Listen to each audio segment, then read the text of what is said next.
setiap orang.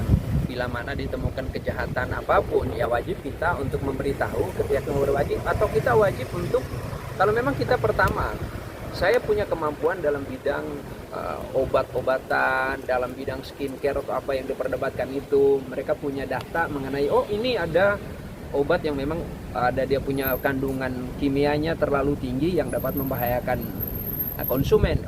Jadi tidak masalah kalau masalah orang mau review itu hal yang bagus, artinya mengedukasi masyarakat dalam menggunakan produk-produk tertentu itu ya harus benar-benar tepat gitu loh. Karena kan kalau udah sampai orang udah hancur mukanya, ya siapa yang mau bertanggung jawab? Ya, karena peredaran skincare di Indonesia itu kan banyak juga yang ilegal tuh.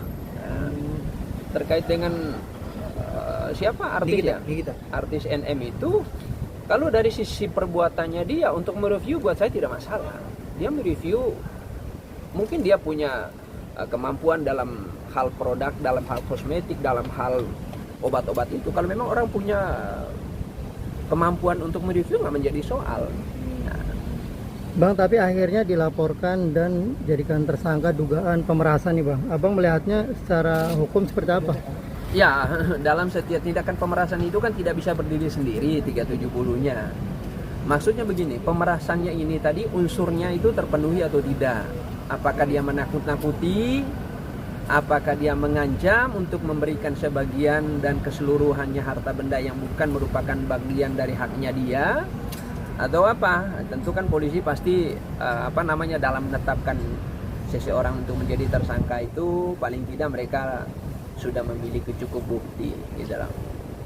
Tapi ada hak dan langkah hukum dari Nikita nggak sih Bang ketika sudah ditetapkan sebagai tersangka? Oh punya lah, dia bisa untuk mengadukan ke sana kemari kan, bisa dia ngadukan ke Propam, prosesnya juga dia betul melakukan langkah prapit, gitu. Tapi memang kalau pemerasan itu memang ancamannya cukup besar Bang ya?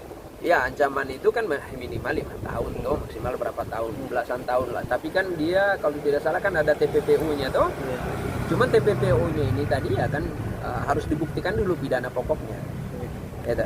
Bang, berarti kemungkinan untuk ditahan bisa ya Bang ini kita ya? Ya tergantung kepentingan penyidik toh.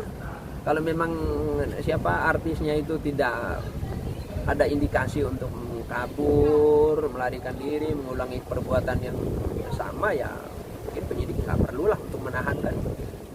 Oke Bang, kalau berdasarkan kronologi kan si Nikita ini artinya dia menyuarakan bahwa produknya itu diduga bermasalah overklaim. Terus si dokternya ini menghubungi dan akhirnya ada tawar menawar tuh, terus terjadilah dugaan pemerasan itu. Itu Abang sendiri melihatnya terpenuhi atau seperti apa sih pemerasannya?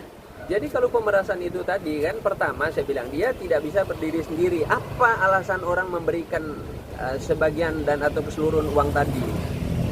Itu satu, produknya orang yang tadi yang disuarakan oleh si artis ini, Nikita ini, itu benar atau tidak gitu loh, dengan standarnya udah memenuhi tidak, dia benar-benar overclaim atau tidak, overprice dan lain-lain atau tidak gitu. Kalau memang itu terbukti ya polisi juga harus bertindak juga terhadap peredaran itu obat-obat yang kurang beres itu gitu loh. Artinya kan banyak juga pasti kan korban dari apa ini, apalagi kan yang jual misalnya influencer ya, mereka kadang-kadang kan kalau orang yang beli karena dengan harga murah orang beli, kalau sampai ada wajah orang yang hancur gara-gara itu barang, siapa yang mau bertanggung jawab? Kalau saya sih dari sisi dia mengedukasi, ya itu benar lah, tidak ada salah nih kita melakukan review produk begitu sepanjang dia memang punya kompeten di bidangnya ya. Satu, yang kedua juga kalau misalnya dia temukan, ya tinggal laporin lagi bahan-bahan apa yang memenuhi syarat bahwa itu benar ada mengandung bahan kimia yang berlebihan yang tidak sesuai standar dengan BPOM gitu loh.